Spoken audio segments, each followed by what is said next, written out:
Hey y'all, I'm Elizabeth Holmes, and this is Grant Skinner, meteorologist with us. Grant, we've got a lot to talk about. We're starting this new thing. Yes. Right? We're going to be talking about weather. Right, and hopefully, every Sunday we'd like to kind of use this as an opportunity to help people to understand maybe some of the past weather we've seen, what we're seeing currently, and also what to expect throughout this week, because we will see some changes. Obviously, a deep cold air mass moving in, that's kind of the big story, so we'll talk a lot about that. Likely our first freeze, a freeze warning is now in place, so we'll talk about that. Also, the chance for rain tonight. There's a bunch going on, and we also have some reported photos as well from storms and also fall foliage, which is nice. You all have been sending in pictures. Thank you for that. Yes. Continue to do it. But yeah, I think the first thing on everybody's mind is they're checking, the WRAL weather app. Yep. They're watching us and they're seeing this when it comes to temperatures, right? It's like it feels great this weekend, like in the 70s, and then it's going to change. Yeah, it's and happening. And I'm kind of conflicted because even stepping out the door today, I felt like it was a little too warm. And it's weird because we're only getting to the 70s today, but I guess for this time, like we've already had some highs in the 60s, and I liked that. It felt pretty comfortable, and so now we're getting to the 70s. I'm like, it's kind of warm. I also think it's because I'm having to wear long sleeves to work. It's cold. It's cold in here, so like if it's warm outside, it's it definitely feels. It feels weird. Yeah, it's strange. So again, the biggest change this week will be this cold front. It's an Arctic blast. It's a deep cold air mass that moves in. That's what's going to bring the big changes this week. Temperature is dropping to the freezing mark or below across our area. That's our next big weather maker. It's a 48-degree temperature drop in 40 hours. That's a big that is shift. Crazy. I know, and I've seen people on Facebook comment like, this is this why I'm feeling sick? Is this why it's feeling weird out there? Have you felt the sickness from this yet? I feel like it happens all the time, and people from North Carolina have maybe heard this, but my mom used to always say, we'd get like a sinus pressure headache or something like that, and she'd always say, oh, it's because of the pressure change, right? It's because North Carolina weather is like this all the time. So I don't know if that's true, but I mean... I think the ups and downs do contribute to it. I mean, whenever you have... it's like whenever you're in a warm house and you walk outside to the freezing cold. I mean, you definitely feel the dramatic shift. So even though it might feel warm inside when you're bundling up, you want to bundle up and keep the layers on. Keep it on. Because by Tuesday morning, it will be very cold. Obviously, a 48-degree temperature drop, 40 hours. We have a high of 77 today, and then by Tuesday morning, we'll drop to 29 for the low in Raleigh. So, and we'll show those lows across the area because I know a lot of folks are wondering what's going to go on with that. So if we want to take this full, I want to show you kind of what we're expecting with this cold air mass. We're tracking the cold air. It's this, what's called an upper level trough. It's that big U-shaped thing you see there. It's covering obviously the eastern U.S. This goes through 8 p.m. because I want to show you this trough at its deepest point. So it's that deep cold air mass driving in. Those pinks that you're seeing are, again, that cold air mass dipping further down into Tennessee, North Carolina, Georgia, South Carolina. This is why Tuesday morning, a lot of the deep south will have those very frigid temperatures. Then this trough eventually lifts to the north and east. As it weakens, it will lift out of the area, and it drives the cold front offshore to the Atlantic, and then the temperatures will start to moderate out for the rest of the week as we get into more of what's called a zonal flow aloft. That's more of that west to east flow that you see. It's those yellows that you see back towards Tennessee, down through Mississippi, Alabama, Georgia, Florida, and temperatures will, again, moderate out for the rest of the week. And when I say moderate, it'll be more of the, typical fall-like temperatures we see in the 40s for lows, or 30s and 40s for lows, 60s for highs. So feeling more comfortable out there. Is that you think that's a sweet spot, the 30s and 40s, the highs in the 60s, or do you like the 70s? I mean, honestly, I like it warmer, if I'm being quite honest. But I think, we're at this point now in the seasons where, okay, the leaves are falling off the trees. Like, let's make it match. The seasonal depression's already kicking in. You gotta let it happen. The sun has gone away. Yeah, right? I know. Let's have a few good things. But I think at least me and my friends were like, okay, we like having the sweater on now. Yep. It's time for the sweater. Yep. But we don't want it to be like crazy cold. I think once it hits that time change is when it really starts to feel like Yeah. the fall time period and getting closer to winter. It's appropriate. Exactly, right. So here's Futurecast. I want to show you the rain chances first overnight Sunday and into Monday. Then, of course, we have to talk about Monday night into Tuesday, and I'll explain why we have to talk about that in a second. I'm burying the lead for now. So the rest of the day Sunday is mostly dry until we get to around 8-9 o'clock. That's when we see a better chance for scattered showers, maybe a few storms popping up towards the coastal plain. They'll increase in coverage mainly for the triangle and points east. Then it finally moves out by around 6 a.m. We'll see some clearing up through a good bit of the day on Monday. Then late Monday and into early Tuesday, we see some changes. So later in the day Monday, already seeing some extra cloud cover move in. Snow's developing back to the west towards the mountains, but we're not seeing any snow here until we get to late Monday and early Tuesday. Then we see some changes. You see a little bit of the blue popping up there, just kind of sprinkling by our northern spots. I think we have the possibility of seeing a few flurries early Tuesday morning. It's not going to be accumulating snow. It's not going to be measurable. It's just going to be like so we have a separate trough that moves in that's going to allow for more lift at the surface. And what that's going to do is allow for maybe a few flurries to kick up, maybe a mix of rain and snow. But this is not going to be a big deal. It's not going to. Don't freak out. Yeah. And I think Schools won't close. it was bread and milk. Bread and milk, yeah. Whenever we hear snow, it's like, okay, gotta go buy the bread, go buy the milk. Yeah. I don't know why those are the two things. I don't know. I don't know. But no, so we because won't I'm not dipping bread in milk. Obviously, I'm not dipping bread in maybe milk. cookies and milk. That'd be a better idea. Maybe get some soup. Yeah, soup or some non-perishable food. So if you can't go out, you can have that. Exactly. Both are perishable. But it sounds like we don't have to worry about. No. So you don't have to worry about that. But yeah, some flurries are possible Tuesday morning. That's what to expect. And it's going to be really early Tuesday, so not like whenever you're stepping out the door for work. I think it'll be gone by then. And then by Tuesday morning, we've got 8 a.m. Tuesday. We've got clear skies, and we'll have more sunshine for Tuesday and Wednesday. But it will be very breezy, and we'll talk more about that in a second. So I do want to talk about the severe risk. A level 1 of 5 risk is in place for areas towards the coastal plain. That's going to be for this evening through early Monday. These severe risks, whenever it says Sunday on there, keep in mind that these severe risks go from the daytime of the day that it's currently on through around 5-6 a.m. on the following day. So if we have any storms that last into the overnight hours, that's also included in the severe risk. It's a level 1 of 5 risk.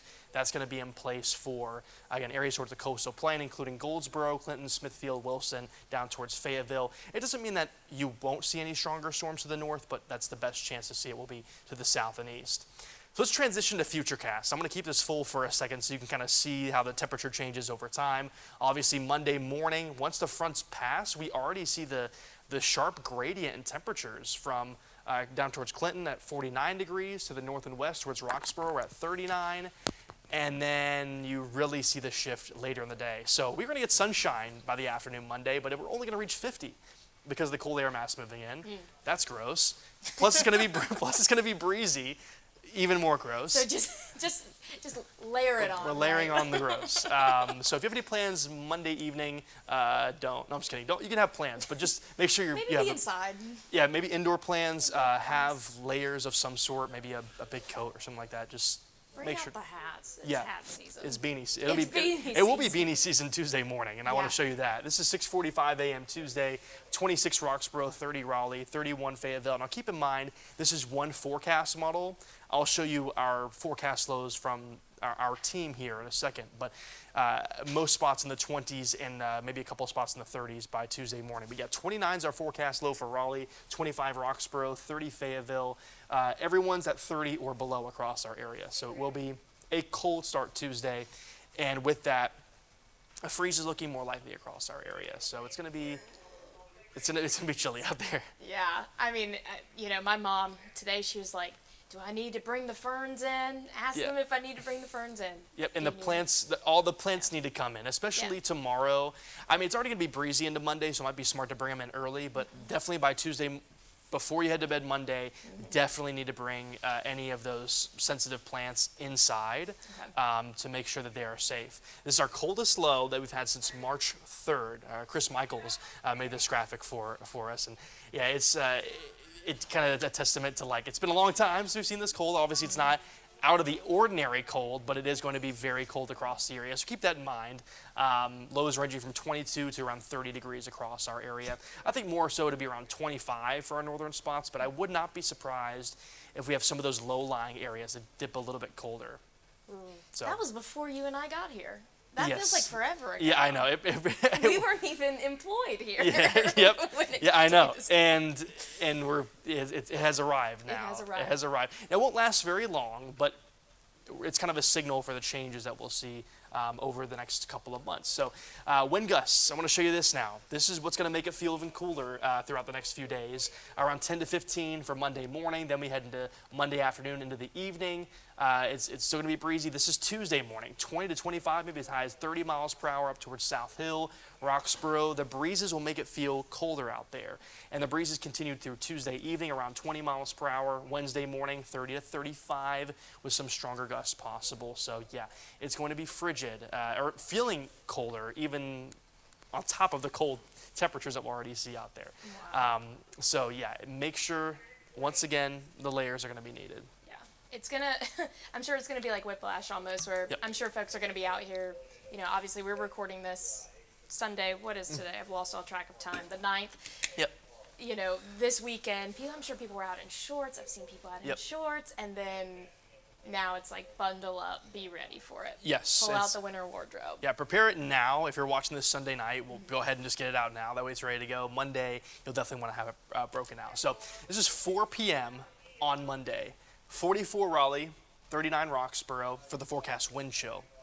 So this is one forecast model showing by Monday evening, it's already going to feel like the 20s and 30s. So the air temperatures that we'll see Tuesday morning, it will already feel like that late Monday. And then by Tuesday morning, once you have the cold temperatures on top of the wind chill, on top of the breezy conditions we'll see, gusts up to 20 to 30 miles per hour, you've got a wind chill of 14 in Roxborough, 20 in Raleigh, 21 in Fayetteville, 19 in Rocky Mount. It's just 14? Yeah. And I think wind chills towards the mountains will be even colder. It'll be like closer to the single digits, especially in those higher elevations, talking over 3,000 feet. It'll really start to feel pretty cold. Yeah. So now we get to Tuesday evening. It still feels like 40 by 5:45 on Tuesday. And then Wednesday morning, I talked about those gusts still exceeding 20 to 25 miles per hour, maybe closer to 30 to 35. It'll still feel like the 20s and 30s stepping out the door Wednesday morning, even with air temperatures sitting in the probably 30s for the most part on Wednesday morning. So yeah, I want to talk about this. This is our potential for seeing the frost and the freeze. And I remember you mentioned, we were talking about this earlier, Yeah. why we're seeing this big contrast in Yes. temperatures, because with the fronts coming through, we see these big shifts, like one area not seeing anything, and then Right. you've got all this pink and blue here, which indicates a frost threat or a hard freeze. Yeah. Well, it's like a wedge of cold air building in. It's almost like, trying to think of what the best kind of example to relate this to, but it's just a wedge of cold air. Yeah. The cold air is more dense.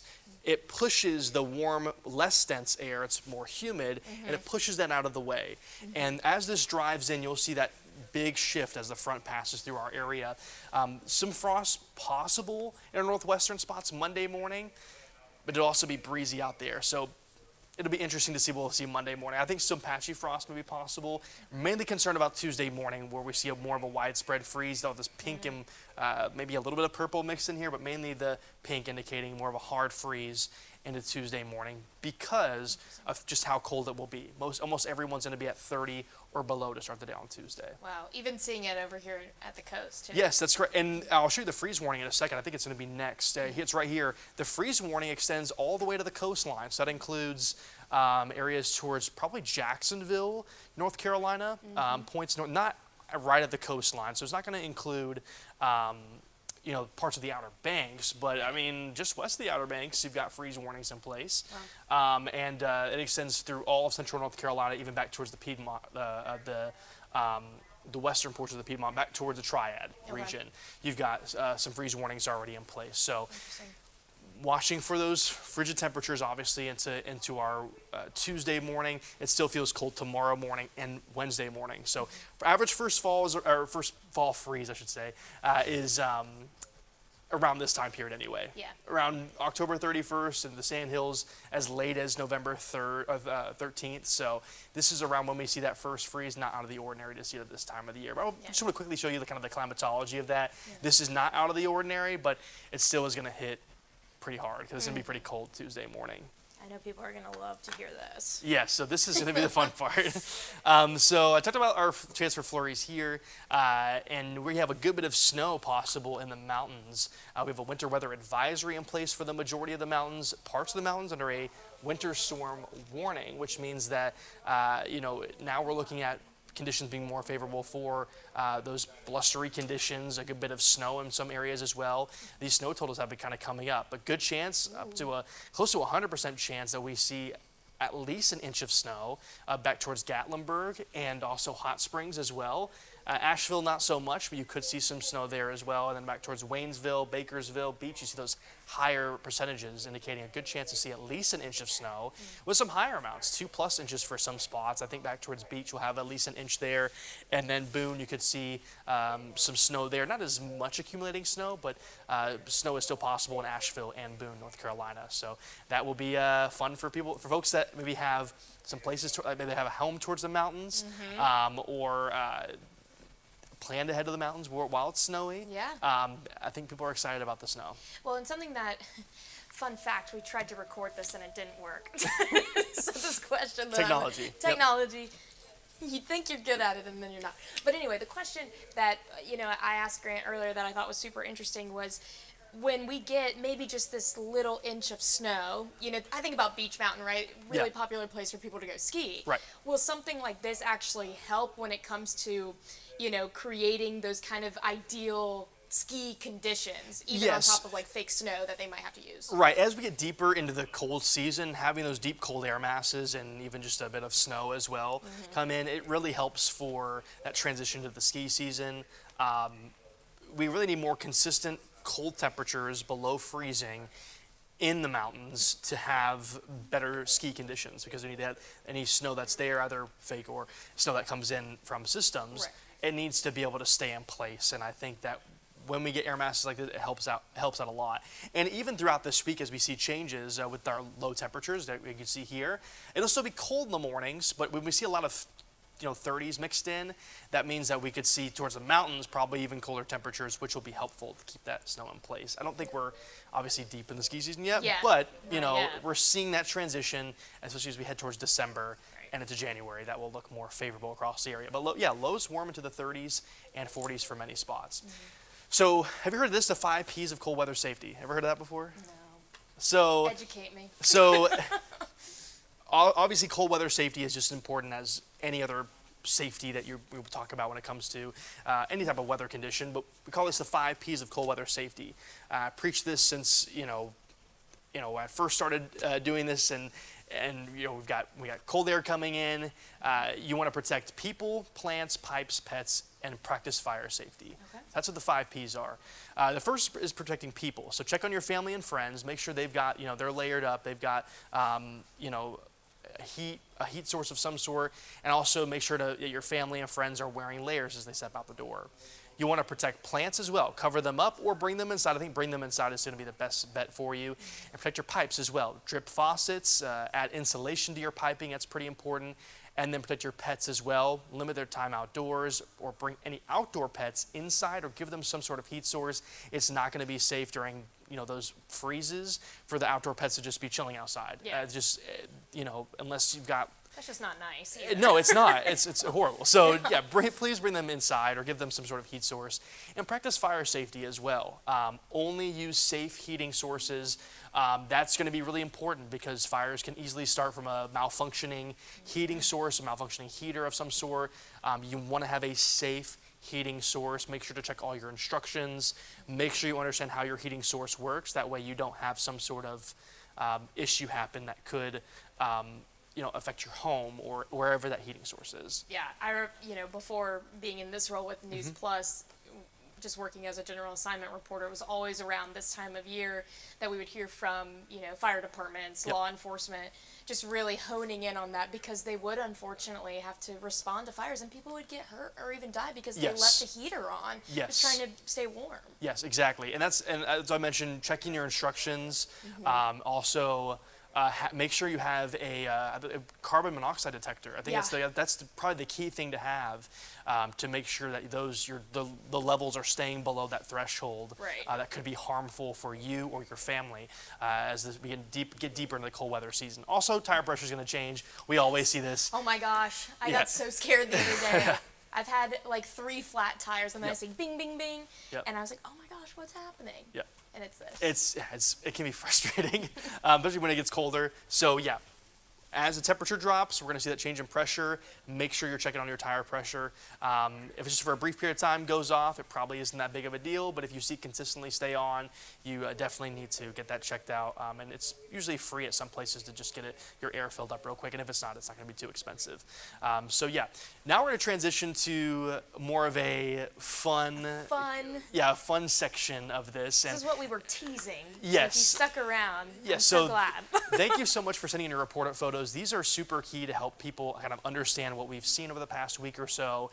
And I love seeing from across our area what you're seeing with the fall colors. This is from Catherine Carver out of Fuquay Varina.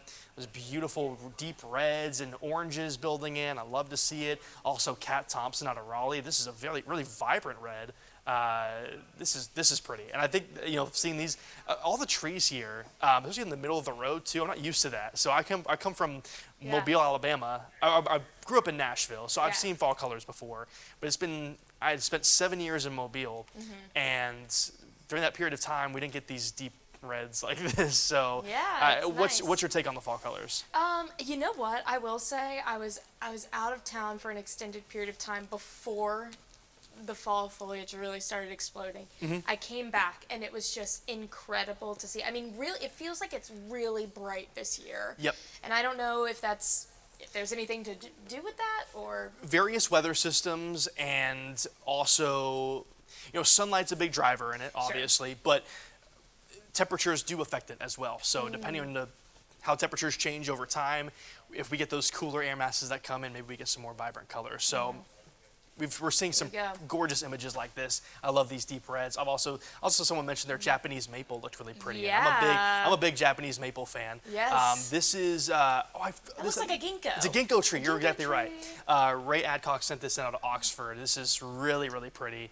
Deep yellows. This is really nice. Also, thanks, Ray Adcock from Oxford. I grew up in Oxford. Oh, there you go. So thanks for watching. That's amazing. There, I went to Chapel Hill, and there was a huge ginkgo tree outside of the psychology building. Okay. I think it is still there. Yeah. And that, especially around fall, that's where all the students would go because of how just bright and vibrant it was. I don't blame them. I bet taking pictures around campus and stuff like that. Like even if you're graduating in the spring, maybe taking your pictures in the fall might be the best bet. But if you're graduating in December, then you just lucked out. Start a new trend. Yes, exactly. Now this is interesting. This was from storms late Saturday into early Sunday morning. I want to show you some of these because we had some folks out of Johnston County send these in. Janet Hill from McGee Crossroads sent this in. McGee Crossroads was a specific community that got hit harder by this downburst thunderstorm. And you can see lightning struck this tree and split it. And this wasn't too far from Janet's home. So thank you for sending this photo in. We appreciate you giving that report to us so we can kind of understand what we saw with that storm. Also, Christina Johnson sent this in from McGee Crossroads. This is of the hail. I think in general we saw hail amounts from probably a pea size at the lowest, up to around $half size, closer to an inch or greater at hail. And I was messaging with the weather service too late. It's Sunday morning. Forever. I was up forever. You don't sleep. Like 1:45, 2 a.m. and I was just messaging with them, and we're talking about the hail sizes, and also we were trying to look at images and diagnose kind of what happened. And that's whenever we were able to have a conversation about what exactly went on with that storm. And a downburst thunderstorm, not a tornado, but a downburst thunderstorm created some gusts up to 40 to 50 knots. So that would be getting closer to the severe threshold of severe winds. So a strong storm. It was only for a brief period of time, but it affected folks, especially in the around Johnston County, closer to Anger, Benson, and the Magee Crossroads community specifically got hit hard by that. So that was some of the hail that we saw from that storm there. So yeah, certainly kind of a significant thing that happened over the past weekend. Yeah. Now, I want to switch gears, kind of go more internationally. Obviously, we've had, with this big pattern, we're going to see some snow towards the Great Lakes. Probably have some better footage of that as we head into Monday.